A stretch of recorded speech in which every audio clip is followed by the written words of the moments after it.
Gone are the days when websites were purely used for delivering information to the users. These days, on most websites, users would be able to interact with the website to supply information, for example, by clicking buttons, by filling in forms, and by typing something into search boxes, and so on. So how do we support these kind of interactions with the users? So that is what we're going to deal with in this particular lecture and the exercise that follows. As an example, if you visit the Coursera's website, you see that you have buttons on the top here that you can click to reach different places. You could have a search box into which you can type in information to search for, say, for example, full stack web development, and so on.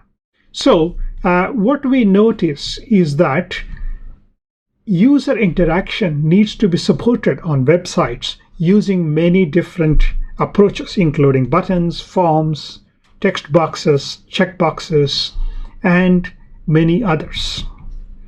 Early interactions with websites were provided mainly through hyperlinks. So you could click on a hyperlink and go on to other pages and so on. But these days, obviously, hyperlink is just one of the many methods of interacting with your website. You could have buttons included on the website, which, when clicked, will result in some action being taken on the website.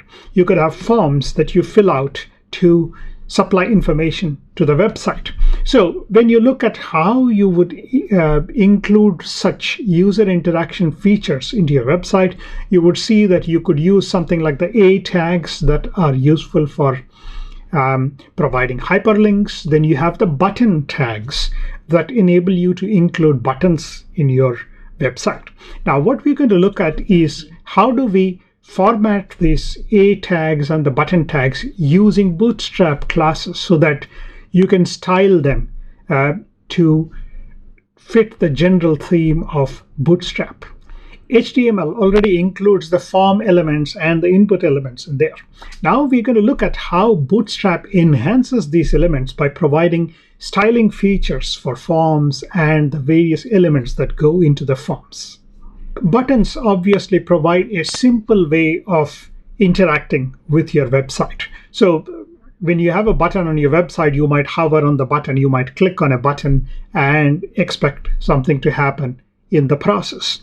The button behavior depends upon where it is positioned in Bootstrap. If the button is inside a form, for example, typically the button clicking would result in the form being submitted to a server or the form information being cancelled.